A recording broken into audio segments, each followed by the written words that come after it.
Thank you so much for waiting.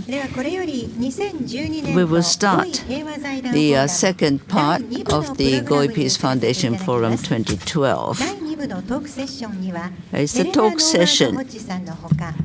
In addition to Ms. Helena, Norberg-Hodge, we have Mr. Hideki, Kato, President of Japan Initiative, also Mr. Takashi, Tachibana, entrepreneur and fisherman. We will have the chairperson, Masami Saionji, and changing the world from the ground up is the theme, and the moderator will be President Hiroo Saionji. Would you please come on the stage?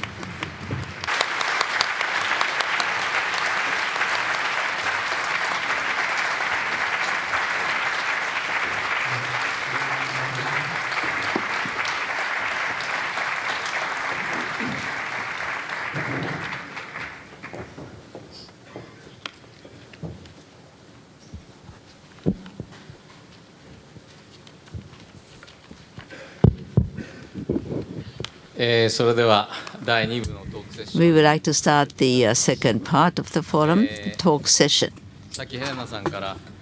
Helena apologized that she has taken too long to speak, but we are grateful that you were so committed to making a thorough speech, and that took a little more time. Are you ready? Can you hear? Can you hear? You apologized that you had taken too much time. Can you hear me? Can you hear your interpreter? Are you switched on? Are you switched on? Are you switched on? You came and apologized that you'd taken too much time to, but you were so committed to delivering the whole speech, so we appreciated that very much. So we'll start the talk session. The theme for today's talk session, I've got to get myself sort of organized here. Changing the world from the ground up. And going back to what Helena was talking about, globalization and localization, she has compared the two and explained which is what. 35 years of life in Ladakh, experience in Ladakh. She has pinpointed the negative aspects of globalization. And we've got to get back to localization, the need for localization, rewinding back from globalization. But the talk session, changing the world from the ground up, it's a much broader theme. So it's not just globalization versus localization, but we live in a society with all sorts of systems. My second S, system. How do you develop and improve the present system into a better system? So we would broach the subject from a broader perspective, a general perspective. Let me introduce formally the panelists. Ms. Helena Norberg-Hodge. To her right is Mr. Hideki Kato. Left, right from the audience. Seated next to him at the edge is Mr. Takashi Tachibana. I will come back and chairperson of Goi Peace Foundation, Masami Saionji, must not forget her.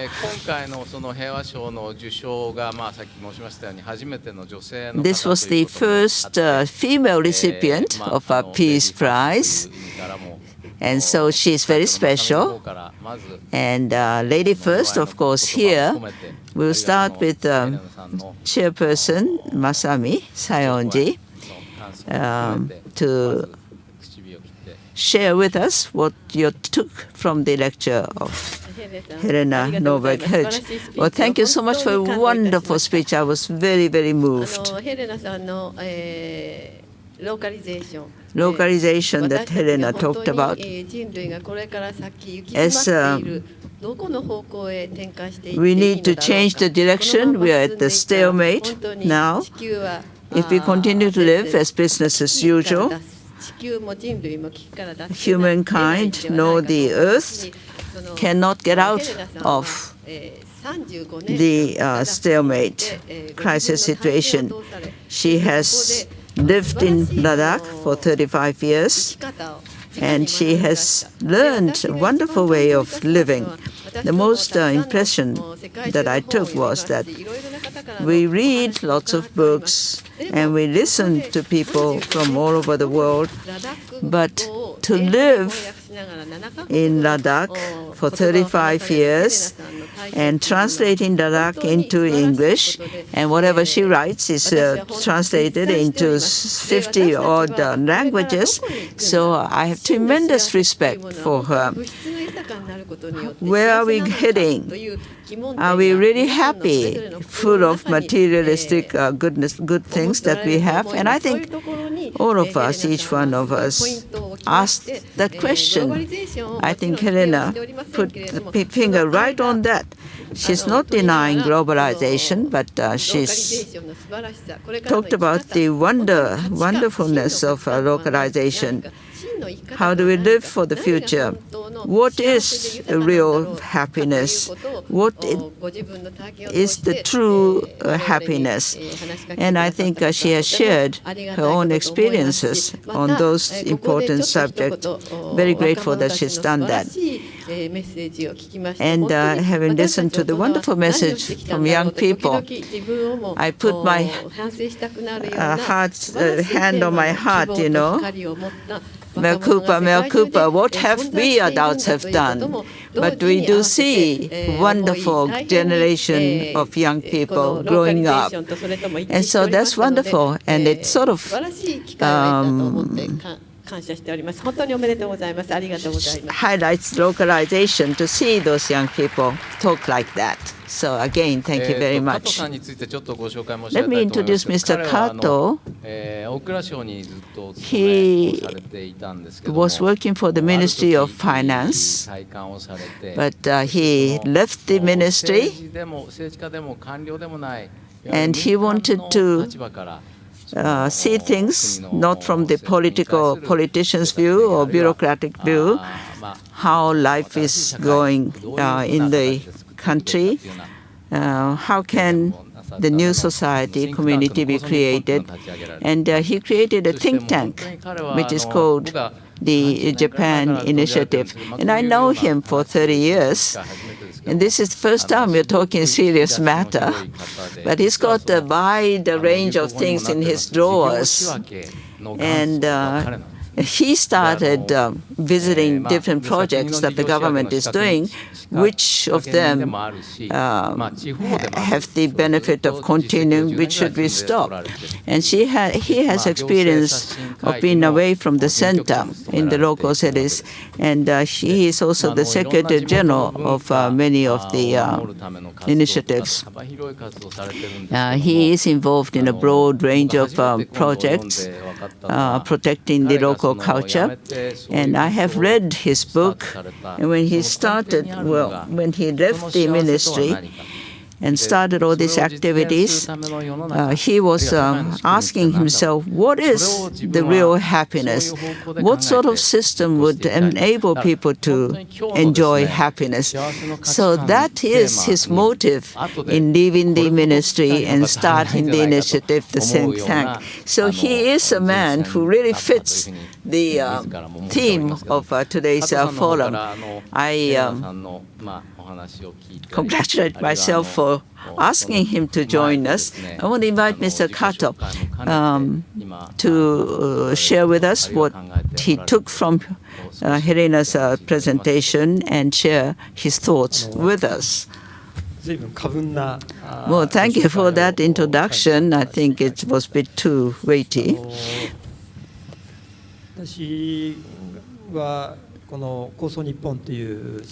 I did the start Japan Initiative, a think tank, 16 years ago. From the very beginning, I wasn't really engaged, committed to thinking about happiness. We're talking about the tax and the pension system, education, economy, of course. These are separate policy issues, and we have discussed among our own colleagues, and then come up with the results.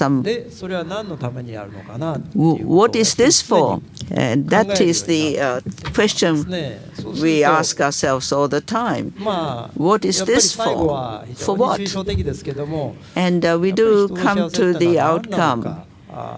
I know it's very abstract, but one does go back to what is happiness? What does happiness mean for people?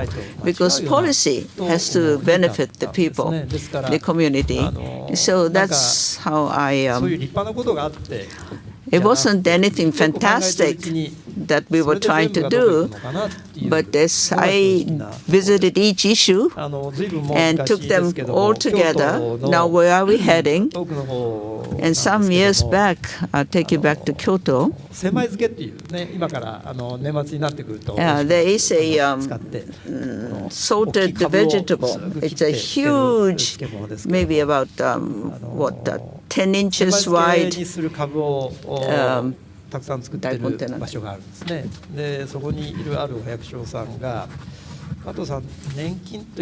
pickles made of certain. Those pickles make people happy, because there are people who know much about pension systems. There are scholars, bureaucrats, politicians who question those about the pension system. Does the pension system that we have today make people happy? I've never thought about that. I've never been asked that question. Because this person used to make these pickles, radish, a very huge radish, and it's very expensive. And he became 60, 65, 70. So he decided not to make large radish pickles, because that's 10 inches wide, So he will pickle something small, then he will make the garden clean, garden nice, and then if he couldn't do that, he will mind the grandchildren. And there was a role for the older people until he died or she died to be engaged. But once there's a pension system and away from the center of activities, there are facilities for the older people, and the family becomes very small, and there's nobody to look after the elderly, and so they all go into sort of facilities for the older people, for old people. That's when they lose energy, and not just the bureaucrats, the professionals, people who were making pickles of this beautiful radish. But he's dead. Nobody's taken after what he was doing. It's nice to have a pension system that you be paid and there's a facility to go and enjoy. I don't want to do without them, but what is life all about? Just depending on money? Is that what life is all about? It's a very simple question, but very essential. It does point to the essence of one's life. I think before we start talking about our systems, I think politics must exist in order to make people happy, not create systems. And I thought it applies to everything else, not just politics or government, but everything has to be to make people happy. on Helena's presentation, I would like to come back and share what I thought about her presentation. She did not put things in categories of problems, but she had suggestions to make for each of the problems. So since I was a policy maker, I want to revisit your categories of problems and the way you want to resolve that. I might add my suggestion, if I may. Thank you very much. Mr. Takashi Tachibana, he worked for a trading company for 10 years, and he became independent. He established a food business. And he comes from the northern eastern part of Japan, which was visited by triple accident. And this disaster changed his life. He had to go look for his wife, his son, his mother, and his sister. That's how it all started. And Ishinomaki is on the coast of and so he decided to live there. And he decided to be a fisherman and try to restart the fishing activities. He didn't stop there. He's involved in education, and today too, he drove down to Tokyo. He left at 12 o'clock in 12 midnight, and there was something about his shells. And after that event, he drove without a sleep, coming to this forum. And I think he's going to share with us what he's doing. But what I want to say is that isn't that wonderful that young people like him, they woke up. Well, he's not just young, a little older than being young, but I think there are many such people who with energy and who with commitment trying to rebuild Japan. And I think disaster was the trigger point. And I got to know him.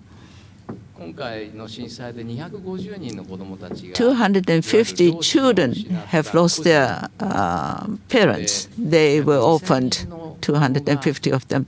About 2,000 children have lost one parent, mother or father. And we were involved in the same project. That's where I met him, trying to support the orphaned children or children with one parent. So I was very, very touched with this involvement. And he, too, is the wonderful person to be at the panel. So I want to invite Mr. Tachibana, things that he has started to doing after the disaster. Can you do that? Well, thank you for that wonderful introduction. And I was a fisherman until a few hours ago, wearing rubber boots, and I had to learn from ABC being a fisherman, and I wanted to build a new community. And as Mr. Saionji said, I come from that area which was struck by triple disaster. Sendai is the city, and I returned because I wanted to see if mother and sister were all right. And I have worked 20 years in Tokyo, so I was going to come back to Tokyo after I was sure that mother and sister were all right. But I didn't. I stayed there and became a fisherman, working with the local fishermen, and I would get involved in education. I decided I'd do everything that I am able to do. And it all started after the disaster.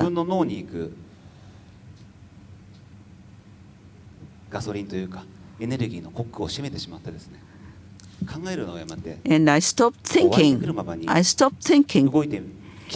And when I have inspiration, I just do it. I'm not thinking too deep. And here I am, just following my inspiration. And fishermen who's lost the boat, the home, the family. And he declared that he is going to start a new fishing activities for Japan. And I come across person, I'm going to create a new town. And I met a teacher who was going to give his whole life for the children's future. And we have received support from people all over the world. And children who wanted to say thank you to the support they received from all over the world. People who have lost everything. And I was amazed how they had the energy. And when I saw them and saw their energy, I found that I had an engine that I had never known that I had and never used it. And the booster clicked onto my engine, got my engine going, and my activities started. On the other hand, I realized that the human beings are very vulnerable because many people had to go to, or I had to go to where the dead bodies are burned, you know. Only a few hours ago, we were chatting away. And he's now been burned down to ashes. And at the end of all that, we pack the bones into that little container. And when you put the lid on it, it makes a sort of funny noise because pushing the bones down. And that's the end of one's life.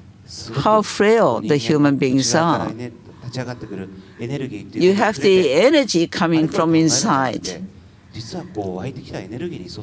I thought to myself, I don't have to think hard to do something. Maybe I can be just honest in following the inspiration that comes out deep from inside.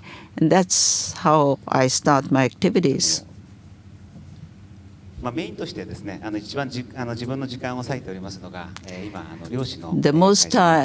time I spend most is in doing fishery. Do you think I can show the film? Just for a short time, if I. This is the Ogachi town. It is the nearest to the disaster's epicenter. It takes about what? 500 kilometers one way, and I come down twice a week. It's Monday and Friday that I'm in Tokyo. I pick up people who want to go there to be helpful. That's Monday. And I take them up there, let them help fishing or building, and then take them back, you see. And then I also have a service on Saturdays and Sunday. My car is small, it's just one box car, but I can pack 7 more people in addition to me, so I can take you. And you might meet the energy that I was moved. And we're trying to get the nature back to where it was. The nature has that power. And if you go there, you realize that we humans are part of nature. We can have that resources, strength to get back. It's 22 months from the disaster. I have gone 195 times back and forth, and 200 times by the end of the year. That's 5 rounds around the earth. I have said taken 1,000 people, 1,000 plus people. There are bureaucrats too. Young bureaucrats from all the ministries are part of that 1,000. It's a small thing we do, but do one thing at a time. The fishermen get together to create a fishing company and to start a new fishing. Those who eat, those who produce, those who consume, go to where it all happens. And that training can create a community, making a new town. That's what I do. Miss Helena, having heard the two people, I wonder how you felt. That would be my first question. In addition, you came to Tokyo yesterday. We had dinner last night. And you said that you wish not to mislead the audience. And you said there's one thing you want to explain to the audience.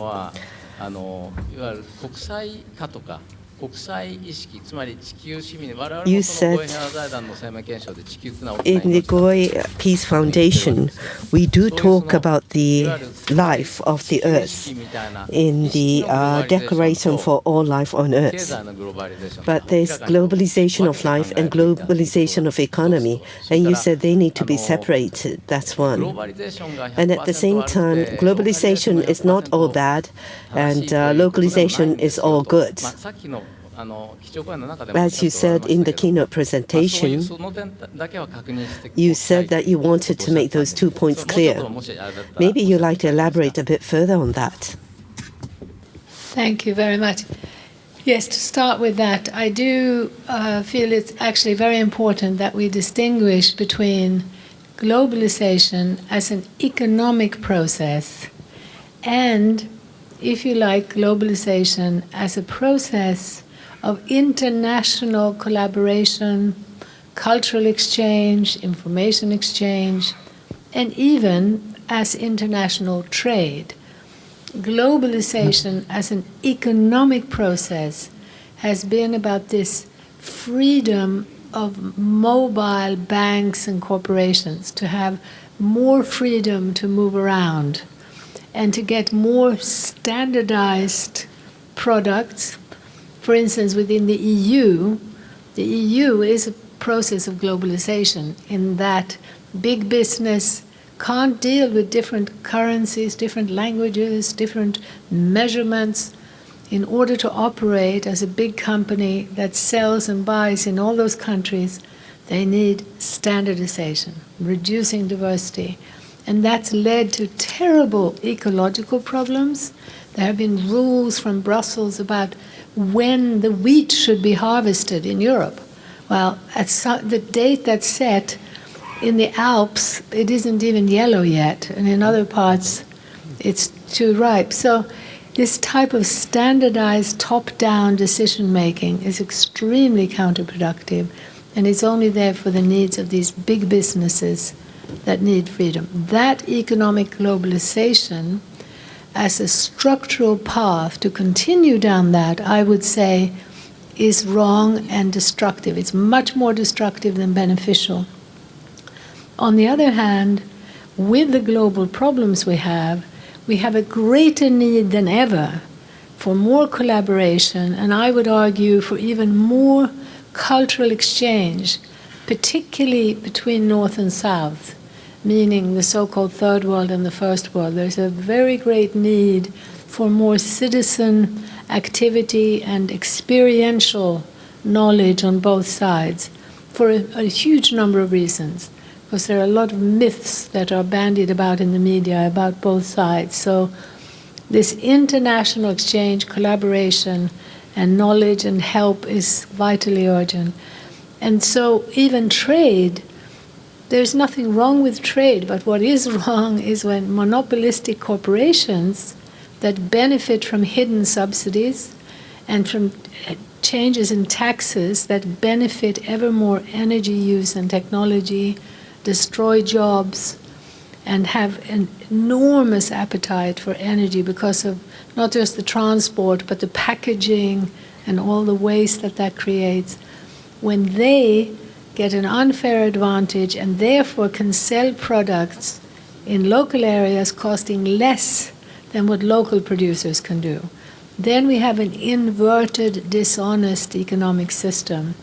So localizing doesn't mean ending trade, but it means restoring trade to a place where something from 10,000 miles away will cost more than something from 1 mile away. I hope that makes sense. ありがとうございます。 Thank you very much. ちょっと加藤さんに Mr. Kato, I'd like to hear from you next, in which, in case of Miss Helena, she was in India, Ladakh, and that used to be a very peaceful village, as she said in her presentation. People knew each other, there was the local society, but due to the waves of globalization, there were so much negative effects towards the village, and as a result, the village has changed itself. If we look at Japan, maybe 200 years ago, we had isolated the country from the outside, and probably in those days we had big families, and I take it that there was so much help and support within the community and the village. As Japan, quote, modernized itself, Japan has changed. But in the process of these changes, there have been some problems. The situation may be different from Ladakh and Japan. However, having said that, I would say that there are similar changes that came about in Japan as Japan, quote, modernized. Would you care to touch upon that, please?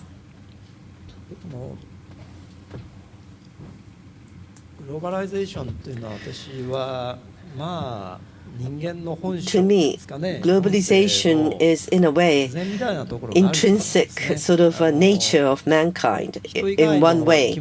Because if you look at other living organisms other than people, they put the foremost in living.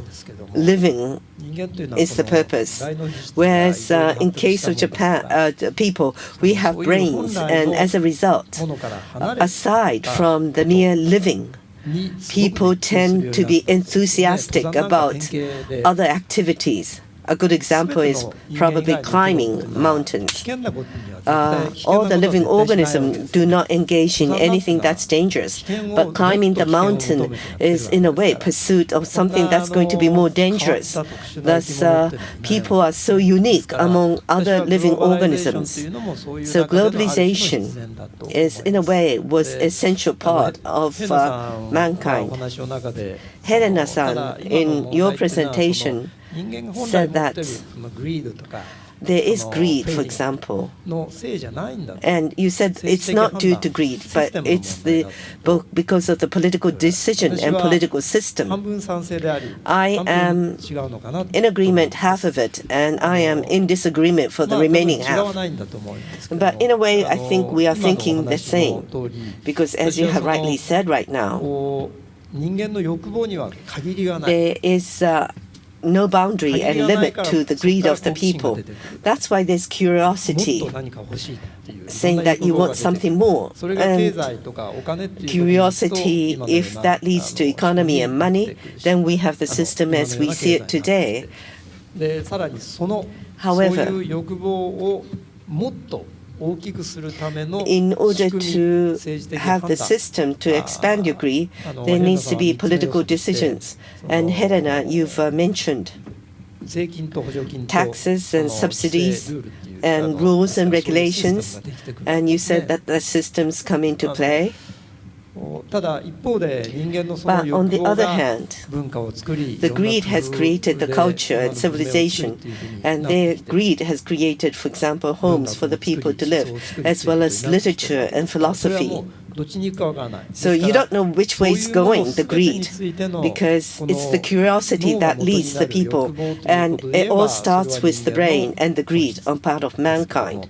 So that's essential. But I think what Helena likes to say is that, as you said it right now, whether it's the economy or the economic growth, 部分が人の本質的な部分ではないという that's not the true intrinsic part of what man really are after. If that is for your message, I agree with you. However, 人間のいろんな欲望の中の there are その so 経 many 済に向かう desires on part of people, and this desire to have economic 大 growth きい位置を占めて and economic pursuit, which is quite a big part of his or her 抑えられ life. るような仕組みを作らないと So you need to come up with a system to suppress that.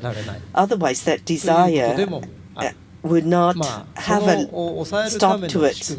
What's the system to suppress that? Or is it that we are going to have a system not just to compete in the economic system? I think that's what is really required at present. そこから先はじゃあまた後で Maybe I'd like to continue later on, Mr. カトさん Saionji. 何かコメントありますか？ Any comment? 加藤様のおっしゃった In listening to what Mr. Kato has said, as was said at his introduction, is it okay to live just by receiving a pension and to live as a pensioner? When I think about my life and how I want to live, I believe that each person should be able to control oneself. Their desires and greeds, and if that is left uncontrolled, then we are going to use up all the resources on the earth, which would result in conflicts and war. But even so, if you further pursue your desires, what is to happen? What is the value of mankind? To be able to control oneself, whether it's politics and or religion. You're going to resort to politics and religion, not to pursue your happiness, but desires should be something that could be controlled by oneself. It's easy to depend upon others. That's an easy life. If I say so, many people might oppose me, but my position and philosophy is that I would like to take care of myself till I die. It's not the hospital I like to die. I don't want to live like a pensioner. I don't think that's the intrinsic way that people truly want to live. We would like to plan until the very end to see how one would like to end the life. And what are the values you need to be able to live like that? You need to, you are stuck with yourself till you die. So unless you understand yourself, there's no way that you can understand the values, the desires of others. There is so much information in this world. There are so many systems, be it politics or economy, and you are going to be engulfed in it so that you lose the sight of what you really want and what you really need to select. There's accountability on your part for your life. But rather what we see at present is to go in line with the policy as set forth by the government. Even if we look at the politics right now, what is most important is to identify what one wants. Is it materialistic goods, as Helena has said? No matter how much you pursue materialistic goods, it's not going to make you happy, because even if you're healthy, you're not going to be happy. Even if you have multiple number of homes, you're not going to be home. What is happiness? So the origin of happiness is that each and every one of us will be able to control one's desires. And one who cannot control oneself is going to be controlled by others. One who is going to be controlled by others is going to be controlled by others throughout his or her life, inclusive of the time that he or she dies. But if one can control oneself and Whether it's globalization or localization, I think it should be left up to the discretion of each individual. But once you decide on which way, you need to be accountable. If you're going to select globalization, it may be that you are going to be pursuing the materialistic goods, and you may be a winner, but you might also be a loser. So that's going to be accountable to oneself. But love, compassion, empathy, respect to others, I think that's where the true values lie. Well, thank you for that. Getting back to Mr. Tachibana, among what Helena said a while ago, important parts of localization, it's reducing the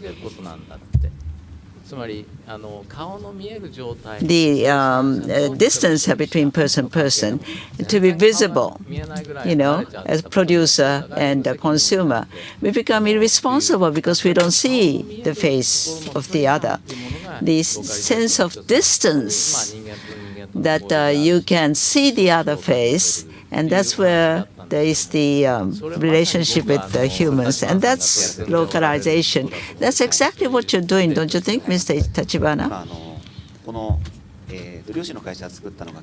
It was August last year when I created a company, a fishing company. It's 1 year. Fishing improves and community is built, and I think it is we are getting together people who are growers. We have 2,400, some of them non-Japanese, and they are growers. And the city is only 1,000 people because 80% of the people have left, and so thousands are left. More than double the residents there are growers who come. And once a month, and 500 kilometers away, 500 meters away, they experience fishing, they experience events in the town. So that's what I'm doing. But you have the distance. And the town is 1,000. You can't produce anything, right? So you're trying to create a situation, maybe it's a localization, Helena, don't you think? Physical distance is apart, but you have connection. Well, we see localization now as a process of moving towards shorter distances. So that might start by having most of the rice consumed in Japan from Japan rather than importing it from, thousands and thousands of miles away. It would involve, not sending apples from England to South Africa to be washed and then flying them back again, or importing the potatoes from Argentina to Europe. So it's a question of a gradual process of, first of all, studying what's actually going on. Most people don't know that we have this tremendous waste in energy, and we're told we need so much energy, but when we look where it goes, we actually don't need so much for human needs. It's for the inhuman structures of global corporations and their so-called efficiency. So it's a process, and it's not an absolute. And of course, in many parts of the world, there will be imports from hundreds, maybe thousands of miles away, even for basic needs.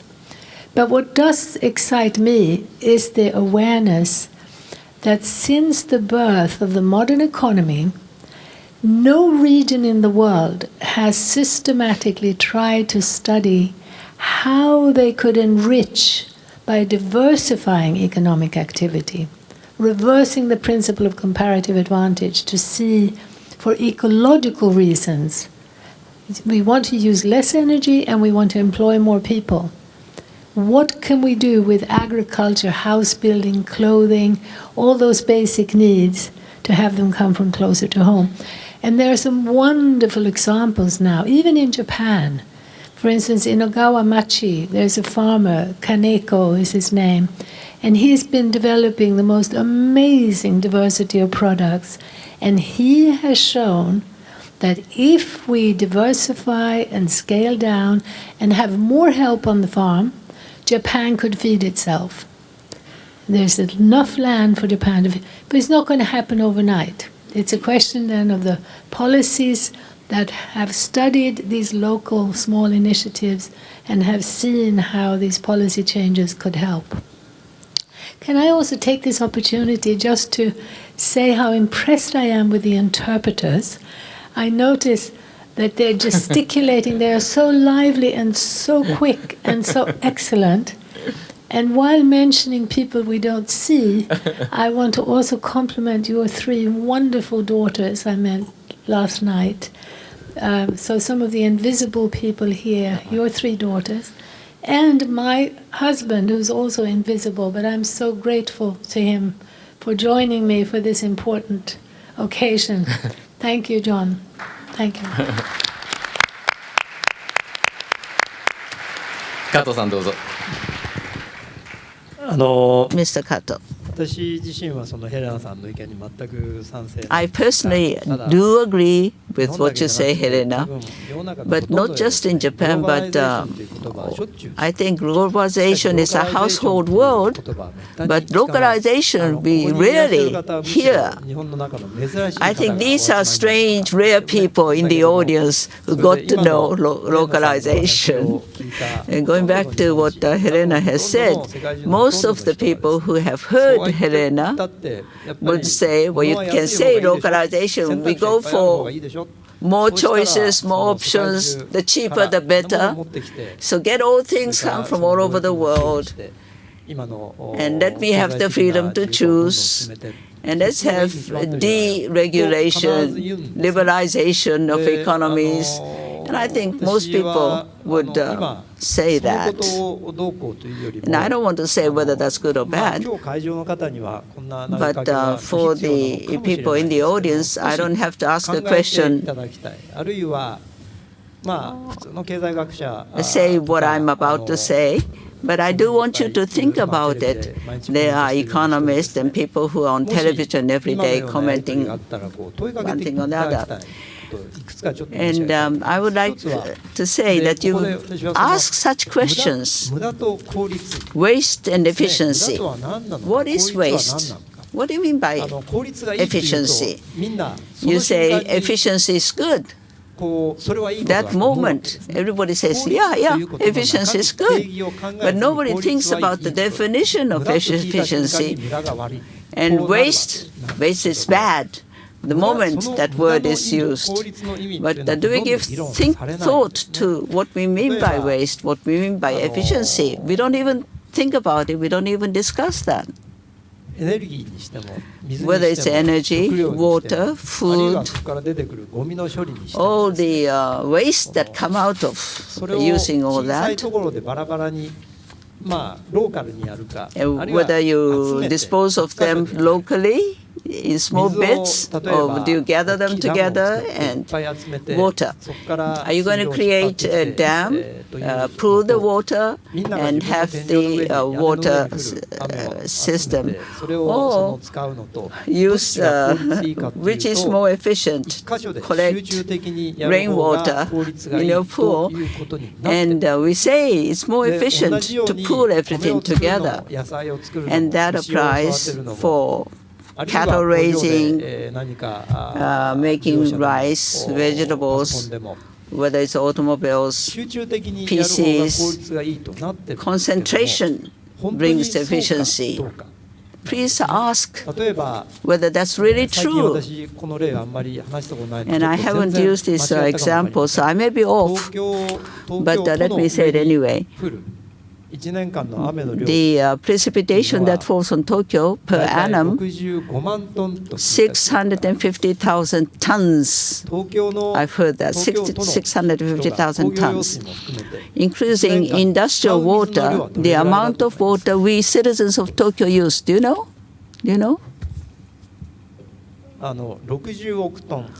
6 billion tons. 6 billion tons. And even if you use the precipitation water, well, that's 6.5 billion tons of precipitation. Usage is 6 billion tons. but それ we're でそ not の上で pulling 群馬県 them. とか They're 山梨に flooded, 遠いところにダ and ムを we 作ってそ bring こから引いてきてるわけ the です water, から having created dam 山に溜まった miles 水 away が from Tokyo and ほとんどない Yamanashi, the だけど adjacent ここに集中 prefecture. 豪雨 But you can have a flood, 住んでるところは洪水になってだけども水道から蛇口から水が出ないということも and you can have flood, but not real clean water. You know, you can turn the tap, but not a drop comes.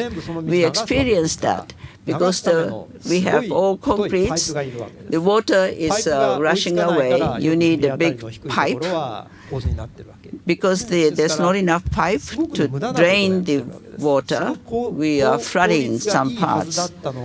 What is supposed to be efficient is creating waste, a huge まあ今で waste. いう生ゴミっていうのは In ま the あ大体 past, 自分の田舎であれば if it is 自分の food 中をね庭かどっかに after なんかで whatever やっ is たんで left すけ from ど the ね food, そうすると we use 巨大な that as そのなんていうんですかね fertilizer in our 埋め garden. 立て地ですとかあるいは焼却場っていうのは必要ないわけ And we don't need to エネルギーでもそうな reclaim んです the ねエネル land ギーだって from the 原発を sea. 入れて日本中にどれぐらい That あるんでしょう applies か to energy その too. 数十箇所ぐらいだと思いますせいぜいそれで1億人の電力を賄おうとするから Generation, electric power generation plants, maybe 100 some, and we have to feed enough energy, electricity for 100 and some 20 million people.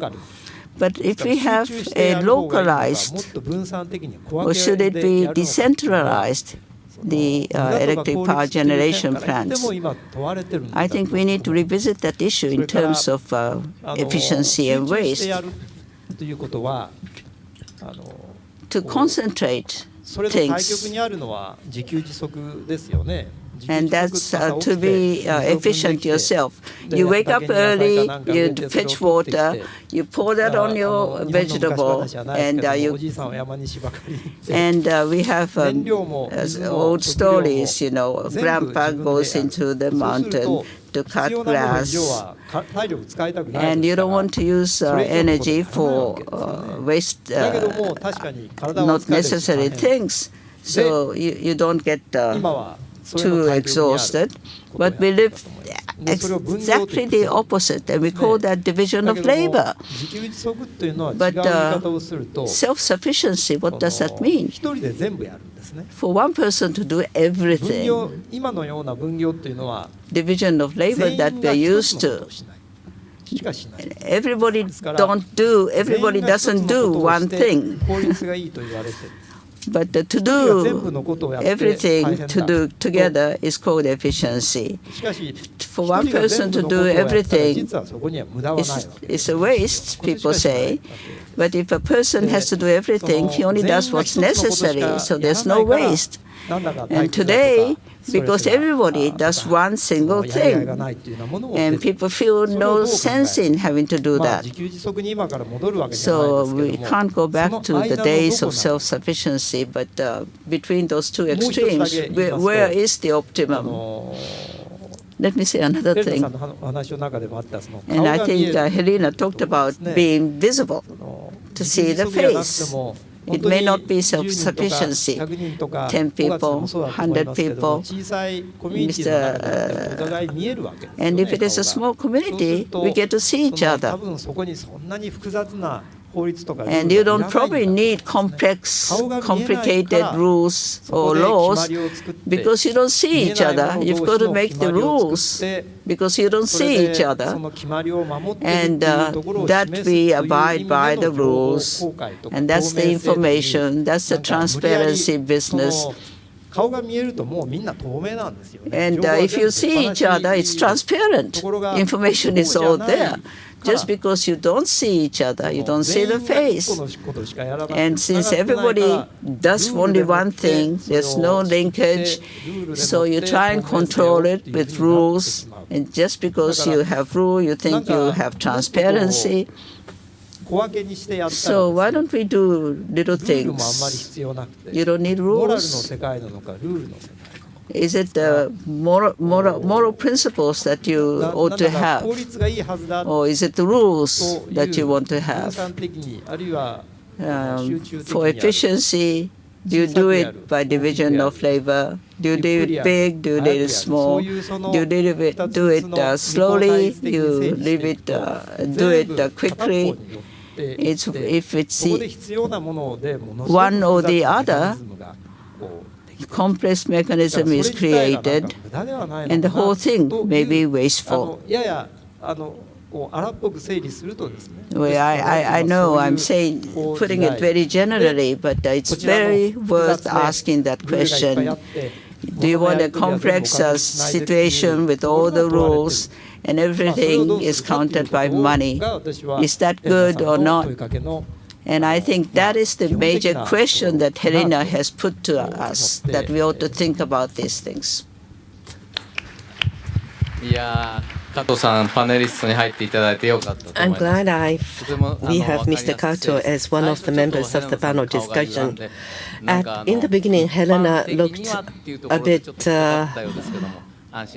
uncomfortable, but now you are comfortable, right? Because he started off with generalities. Well, I'm still wanting to point out that I don't agree with much of what you're saying, because I think we've got to distinguish very much between the scale of businesses. You talk about human beings, and in fact, I want to question, what you said earlier on, which is that globalization is there because human beings are greedy. We need to realize, without blaming the people who were involved in this process, but we need to realize that after the Second World War, there was a huge attempt to create consumers. There was an attempt by corporations to use advertising, who used, among others, Sigmund Freud's nephew, Bernays, to use psychological insights to manipulate people into consuming. Advertising, television were used to make people feel that they would be inadequate if they didn't have more gadgets. There was a recognition that in this industrial economy there was so much stuff being churned out, and they had to make sure that it was bought. And some economists were saying, well, people aren't going to just keep buying more and more and more. And other economists said, yes, we can make them. And they, of course, believed that this was necessary. They believed it was necessary to create jobs. But when we step back and look at what we've had, because this whole system has also been wedded to the idea that replacing people, including human intelligence, even human kindness, with technology is always beneficial, we've ended up often in a monstrous situation where the doctor in most industrialized countries now has less and less and less time to even look at the patient. Very often now in countries you get 5 minutes with the doctor, they're looking at the computer screen, barely look at you, and prescribe lots of chemicals. The psychiatrist, same thing, doesn't have time to talk to the person who's unhappy, but instead is prescribing more pills. We recently had a big scandal where antidepressants had been prescribed to young children, even though they had been known to lead to suicide. What I'm talking about here is not the human innate desire for things. I'm talking about how we've ended up, without knowing it, creating an inhuman scale of institutions that need to generate consumerism, need more energy and more technology, which includes pills instead of people. And we're becoming too expensive for ourselves. The end result is we cannot afford ourselves. We can't afford to have classes where the teacher-student ratio is really human scale and good. Classes are too big. Long-distance learning, you have thousands of students who never even meet the professor. This is not healthy. The nurse and the doctor related to the patient. So we need to distinguish between, among other things, we need to distinguish between privatizing downwards versus privatizing upwards. In other words, in the discussion about privatization today, we're all the time talking about a privatization into the hands of giant banks and corporations that don't owe an allegiance to a place or a country. If we privatize downwards into smaller businesses and decentralize is synonymous with localization, we get community controls that don't have to be rigid rules. We actually get a lot of social feedback mechanisms as well as ecological feedback mechanisms. Can I just say one more thing about that? If you imagine a human-scale town, which has some factories and some farms and some hospital, never would people in that town use an indicator for progress where they said, oh, things are improving, when their river water was turning black with industrial pollutants. They wouldn't count it as progress when their water was so polluted they had to drink it out of bottles. They wouldn't think of it as progress when machines were replacing half the population so they had no jobs. But that is what we're ending up doing at the global and national scale, because we're just looking at numbers and we're lost in a system that's too big. So I believe the human, truly universal human need, which we have discovered now across countries, people above all value family, friends, and social relationships. If you ask them what's most important to them, never will you say, well, people say, I value more than anything new consumer goods. However, what we have also seen is that in country after country now, with advertising targeting 3-year-old children with the message, if you want the love of your peer group, you've got to have the latest Nike running shoes. You've got to have, as you get older, you have to have the iPad. You have to be having, new fashionable clothes. Those young children, because they want to be loved, and they're being told that to get the respect and love of their peer group, they've got to have these things. That's the inhuman situation we're in now. So let's look at that. And we noticed in Sweden, when Sweden opened up to advertising on television, to violence on television, we saw the impact on teenagers. So always when we look at this whole issue of human nature and consumerism, we need to discuss the issue of targeting children. Thank you. はい、ありがとうございます。おっしゃる通り、ただね、ちょっと誤解されてる You're right, but I think you are sort of mistaking. Mr. Kato is not against what you say. I think you're saying the same thing, but the way it's put is probably a bit different. Maybe the translators, interpreters got it wrong, but I just wanted to say that he is not against what you say. ほとんど片思いみたいな。 Yeah, I'm in love with you. I know it's just one-sided. 私がさっき人間というのはやっぱり欲望が止まらないと言ったのは、 It said that the humans are greedy creatures. 欲望という、 We have endless greed. ヘレナさんが話の中で In your talk, 使われたグリードっていう意味ではない。 it's not the greed that you talked about. It's the wish to do something because it's the cerebral cortex that keeps you wanting to do something. And whether that urge goes for the family or just the money or for something creative, and there are many ways of using your urge, your inspiration. What I wanted to say is that mostly, and where Japan is concerned, most people tend to go to economy, to materialism, and so we need to revisit and question the value system that we seem to be ruled by, and that's what my message was. And so I used efficiency as an example, the waste and efficiency as an example.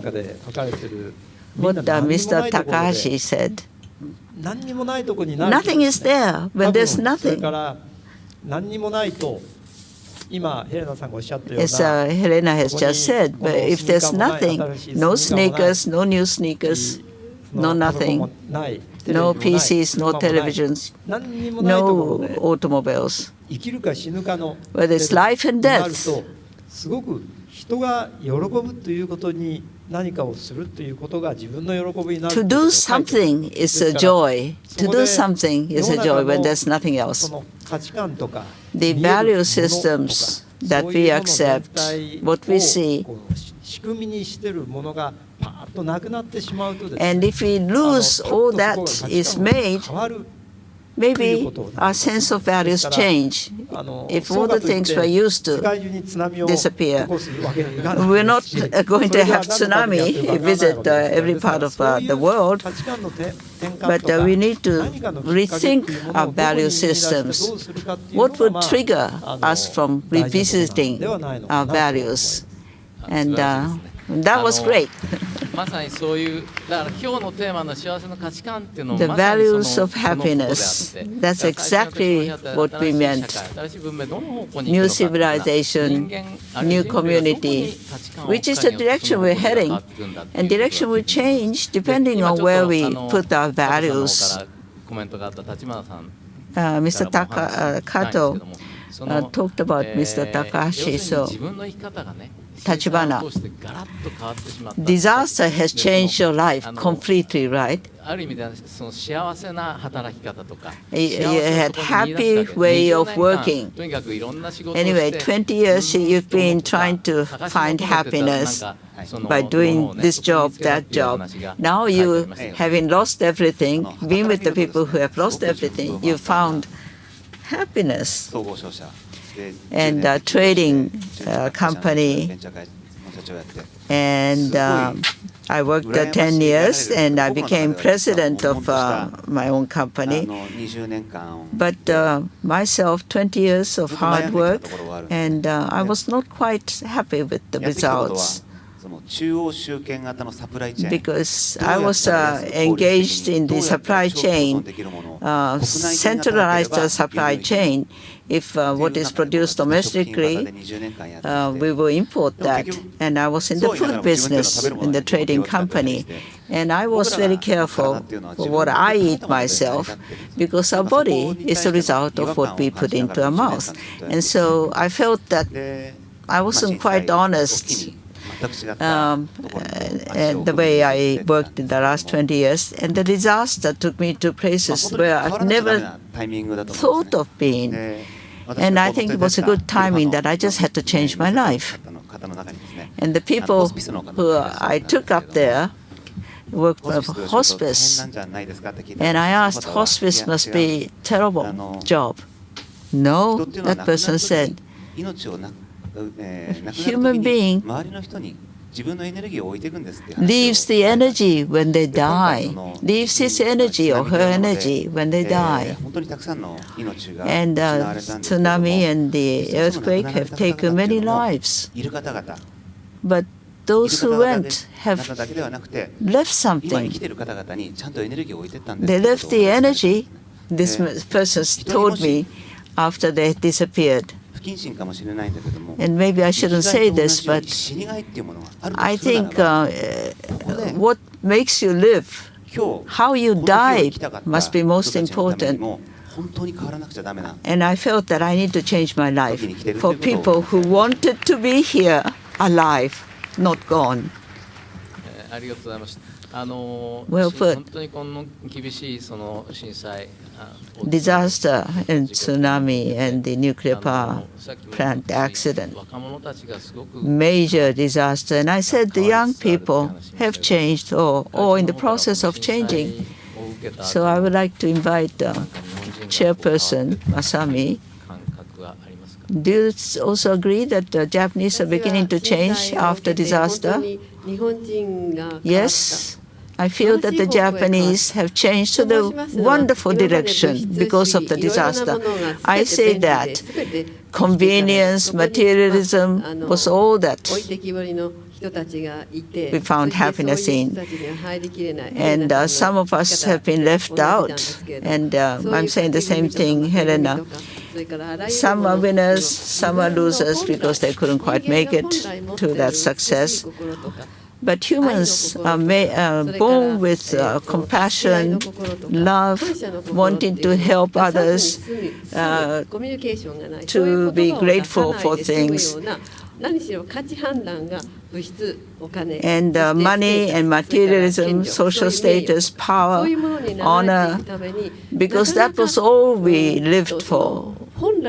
Our human values, the beautiful mind that we're born with, everybody who loves the children.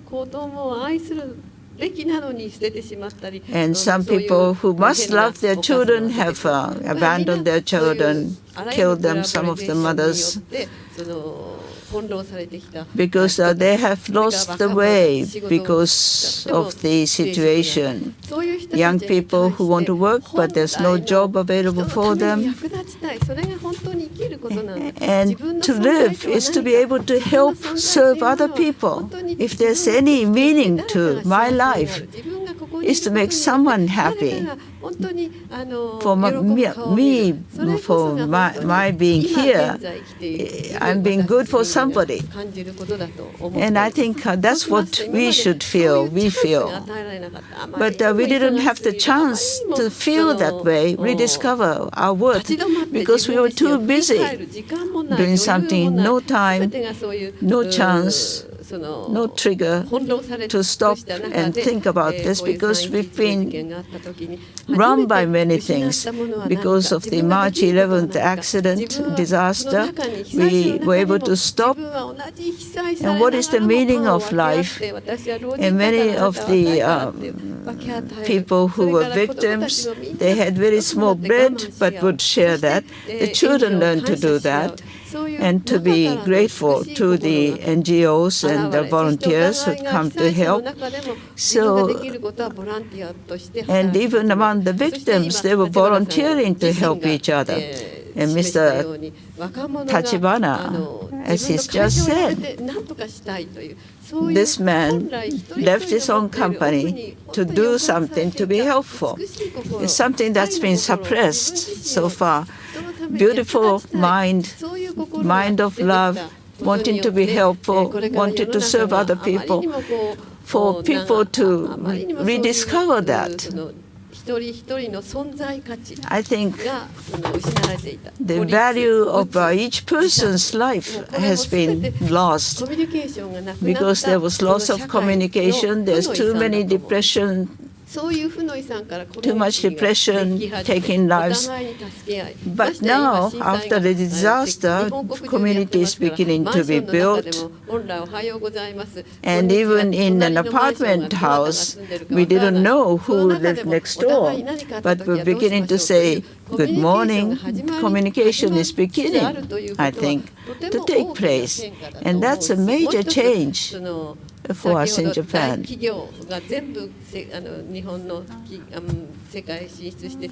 If the global companies doing business abroad and these medium and small businesses have been forgotten, but I think after the disaster, there's a spotlight put on the small and medium-sized companies. The Japanese inventors are inventing something that's good for the whole of humankind. We're beginning to see them because we are less busy. And I think we're beginning to rediscover the wonderful size of the Japanese.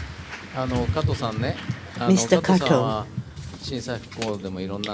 in the activities after the 3/11, you have been engaged in various activities. And in the rebuilding efforts, some talk about 9 meters breakwater or high walls to avoid the impact of possible tsunami in the future. But what is important in the rebuilding after 3/11 this time? And having experienced 3/11, what do you think is important for us? toても難しい。 Well, I must say that's a very difficult question to respond. And maybe it's better that Mr. Tachibana responds rather than myself. Is it best to have a wall established which is 10 meters in height? In a way, to be honest, I don't think that may be the right way. However, when you see when everything has been washed away by the tsunami, and even right after the tsunami, some places have not changed much because everything was merely washed away. Then you can't say that's not the answer either, can you? So, on one hand, I live quite peacefully here in Tokyo, day in and day out. And if we look towards the sea, if we only see concrete walls, is that the scene with what we want? It's not going to be persuasive if we say so because we are outsiders. We don't live there. But what is important is that we need to consider 50 years, 100 years, 200 years, 300 years as we are to recreate the towns and villages. Nobody can tell what's going to happen 100 years from now, so it's difficult. I understand, but even if we establish a wall of 10 meters height, there could be a possibility of a tsunami wave which may be 20 meters instead of the wall of 10 meters. Or is it then 15 meters or 20 meters tsunami? It might come anytime, but in terms of probability, that only occurs once in 100 years or maybe once in 200 years. If that is true, for something that's going to happen only once in 200 years, for 199 days and 360 odd days, we're going to be losing something. And I think we need to look at both sides of the picture.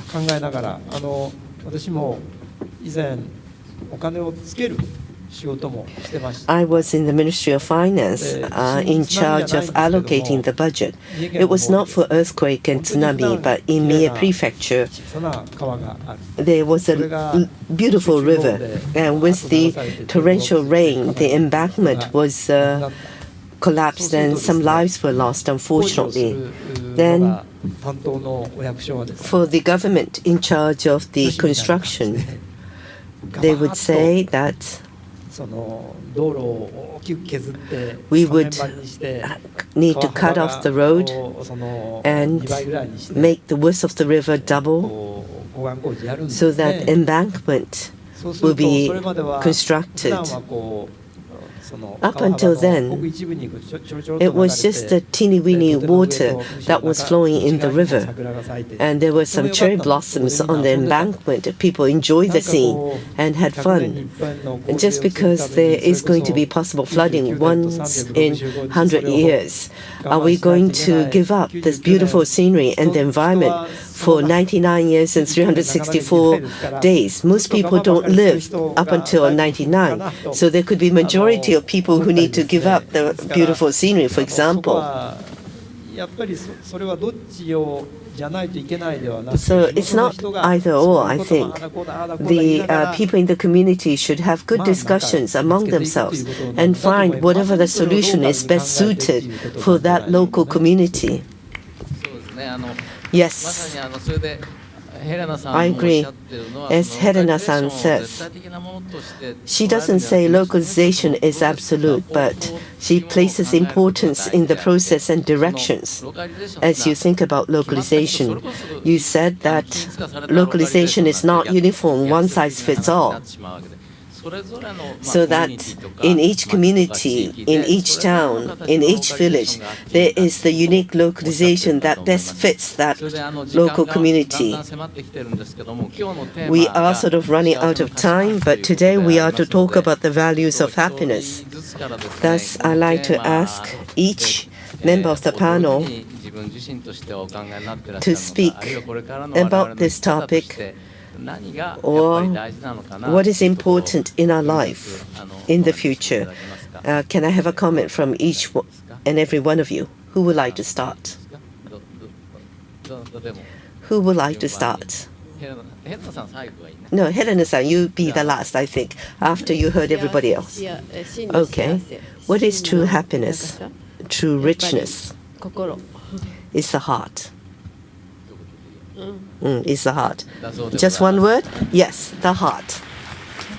That's what a chairperson has said.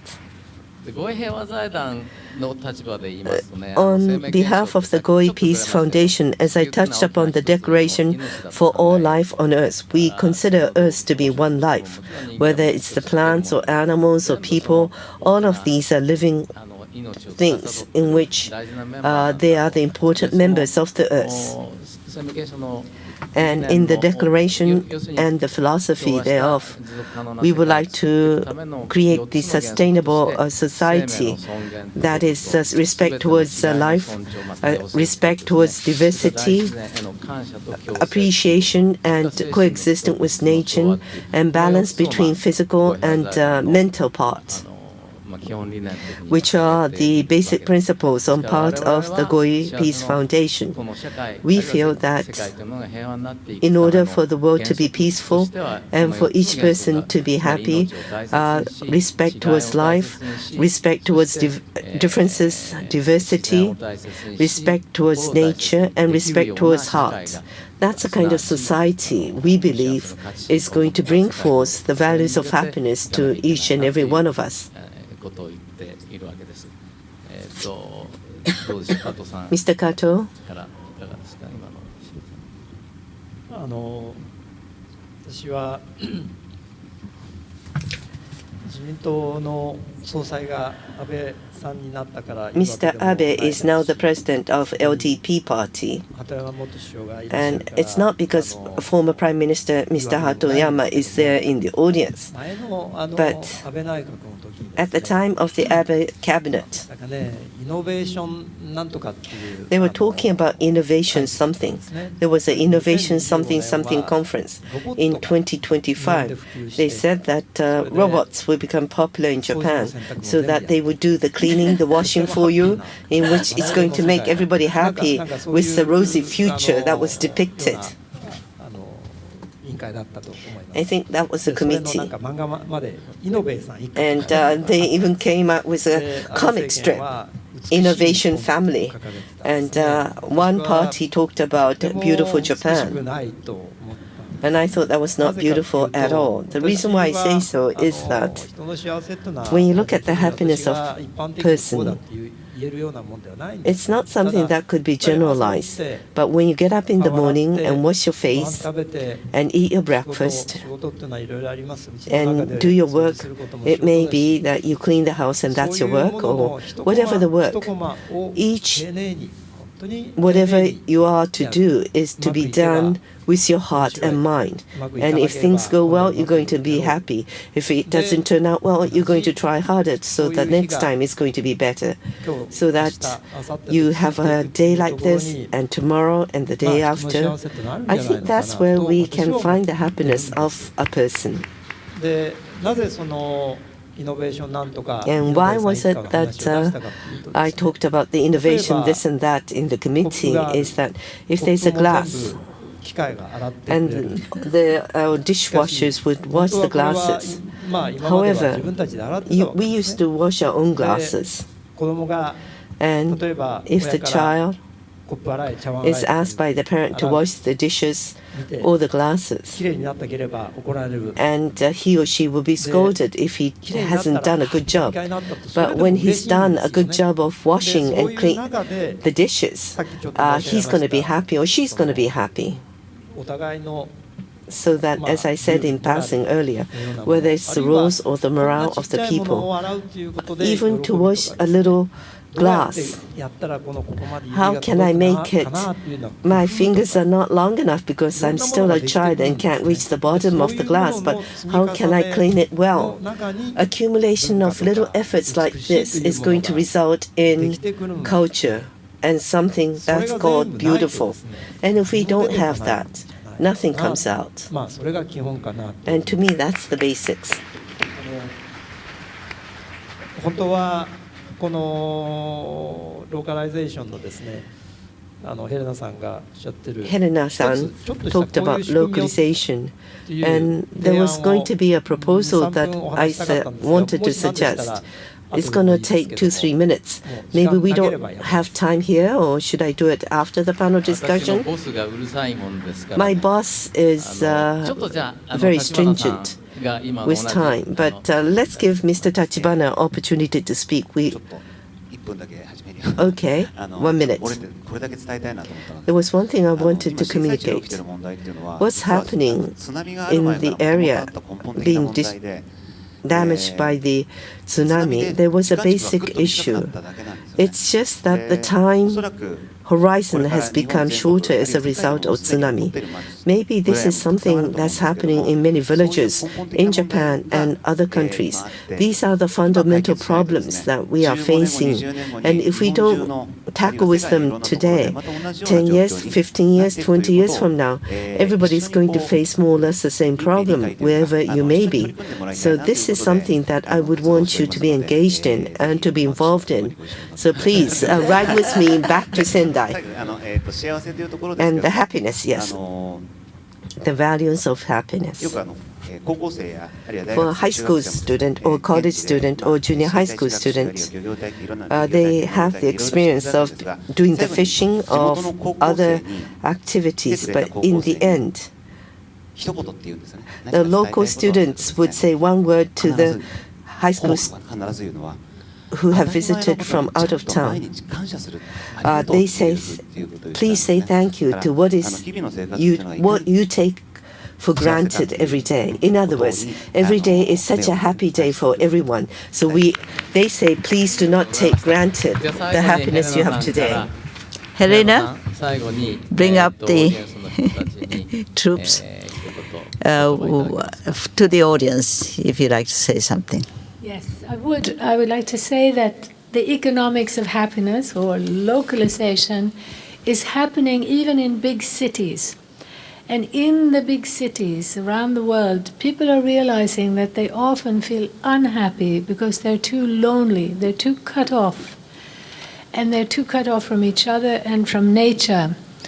But localization is starting without spending money, without much effort, really, as people understand the great value of connecting with like-minded people, doing more things together, and doing things that ancient cultures like the Ladakis have always done, that people sang and danced together, chanted together, not to perform, not to be perfect and to be a star, but to enjoy the togetherness of singing, dancing, making music.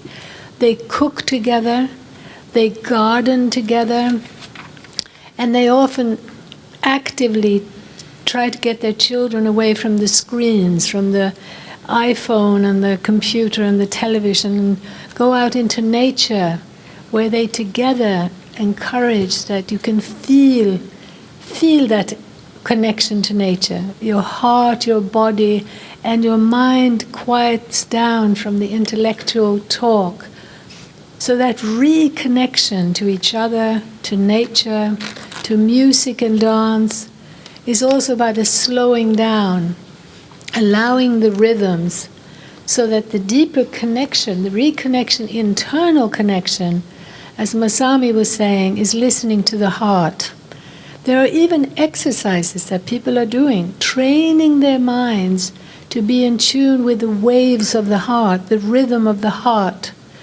It can actually be a practice that is leading to a harmony in the body that is blissful, that is happiness. Part of the connection too, the conscious connection, is trying to get more deep and meaningful relationships between the old and the young. Maybe in Japan you don't need that as much as we do in Sweden, in America, but this deep connection between the oldest and the youngest, that's how we evolved. This is how we lived for thousands of years. And bringing that back immediately helps to nurture happiness. Part of this way of being also means using our bodies more. We don't realize how unhappy we become because we sit still all day.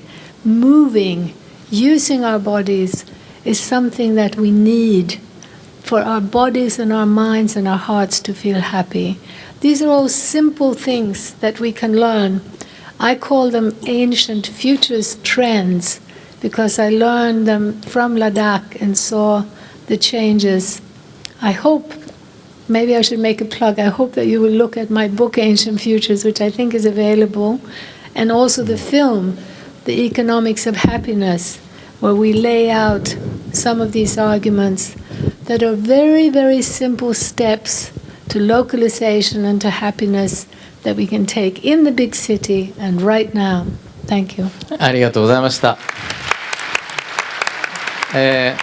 本当にもっともっと時間があれば。Thank you so much. If we had more time, we could listen to each other much, much more. But we thank the panelists for their contribution, for their commitment. Thank you.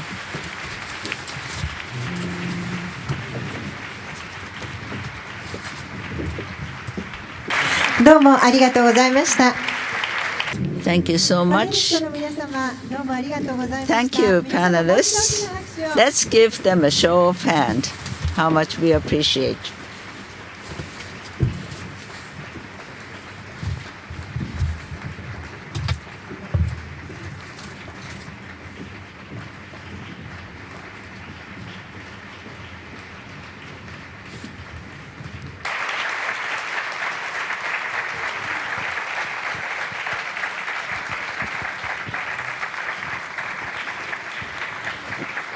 Kato さんの本当にグローバリゼーションとローカリゼーションの Mr. Kato's globalization and localization, we wanted to listen to him say how they can coexist together, but unfortunately we didn't have time for that.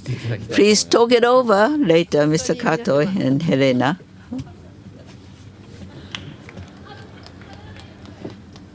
それではここで、最後に、Last but not least, we would like to present you with a wonderful singing. Erika Colon, would you please come up on the stage? Erika?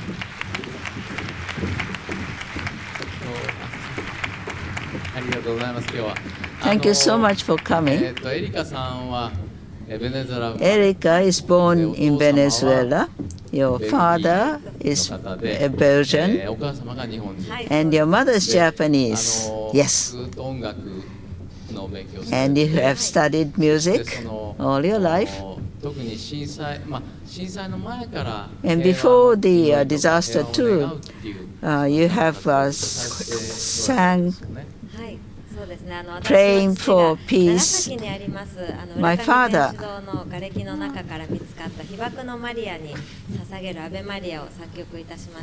composed Ave Maria, and I was 20. He has composed Ave Maria in respect of the Maria that was found when in the bombed out church by the atomic bomb. And so you have continued to sing to encourage people. I can't do big things, but Mother Teresa said it's all about pouring your love when you do the small things. And I took that to heart. I know singing is a small thing, but I pack my singing and songs with the love. Is there something you can share with us? A wonderful experience. It wasn't me personally engaged, but in Soma city of Fukushima, and there's an orchestra class. It started 37 years ago in Venezuela as Sistema, and it started in Japan.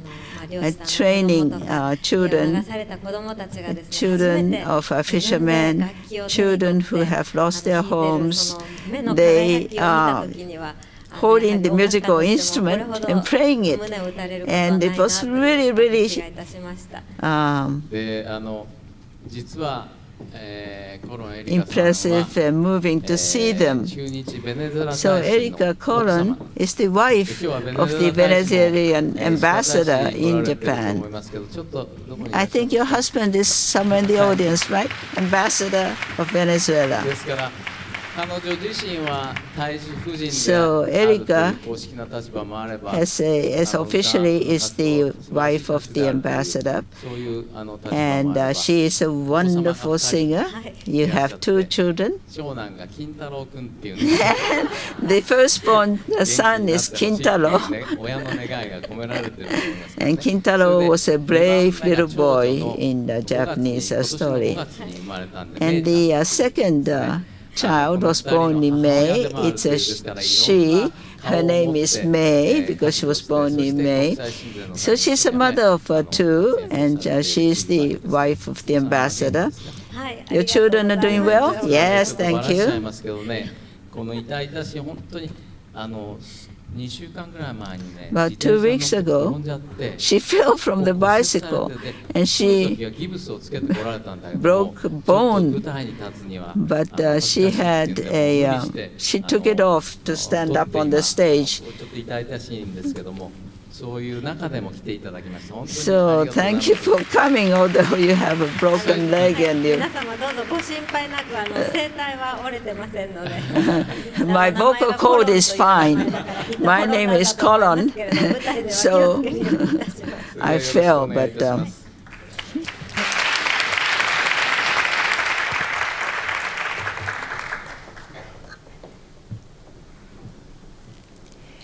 それではコロンエリカさんに歌っていただきます。 Miss Erika Colon is going to sing for us.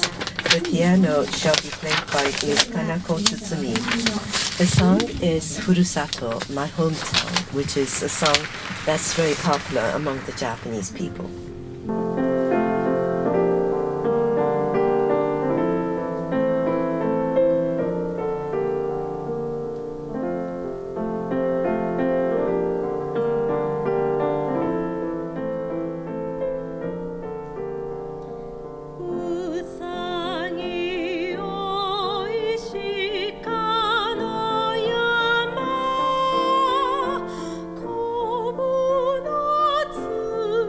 し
The next song is going to be Amazing Grace. Thank you very much. This is a song that is sung by so many artists around the world, but the original poem was written by a British writer, and this writer was the captain of the ship that was carrying the slaves back in 1743. The vessel was washed away by the waves and shipwrecked, and he made it out from this ship and wrote the Amazing Grace. Probably the song tells about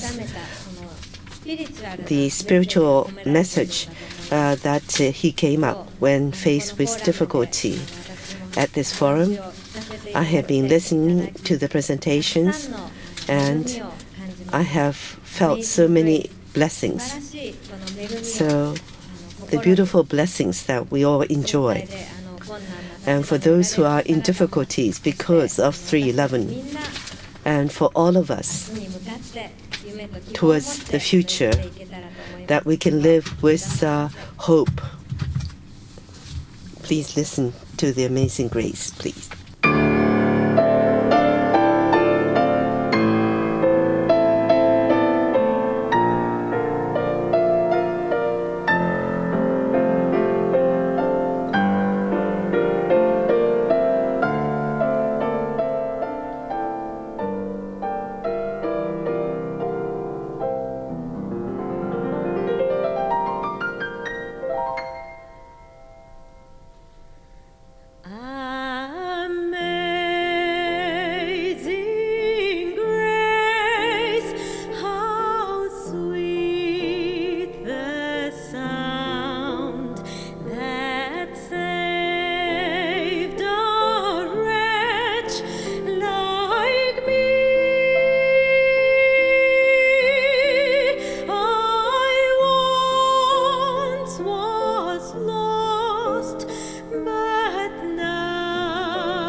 コロンエリカさんの素晴らしい歌声、平和の歌声、聞いていただきました。What a wonderful voice.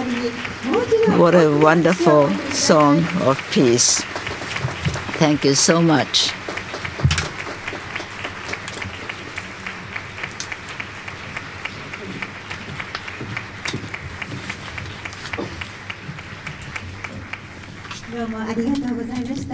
Thank you indeed. I'd like to invite the chairperson and the president of Goi Peace Foundation to say a few words at the end of the forum.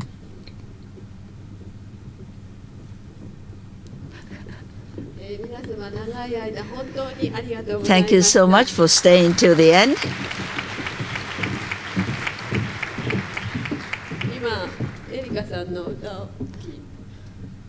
Listening to Erika, it was wonderful. I'm glad that it was finally a scene of happiness. Thank you, everybody.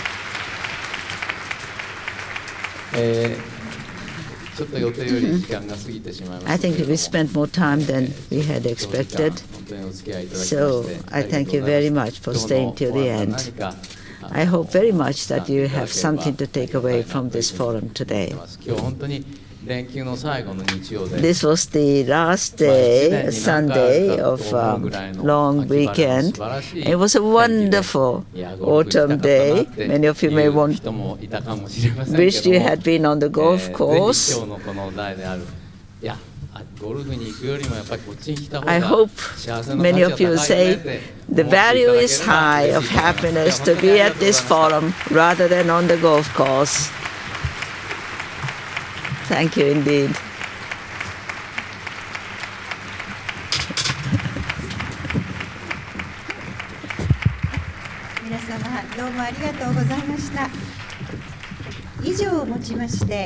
With this, we conclude the Goi Peace Foundation Forum 2012. There are only a month till the end of this year. So please keep well and have a wonderful year end. Look forward very much to seeing you next year's forum. Again, thank you very much for being with us today.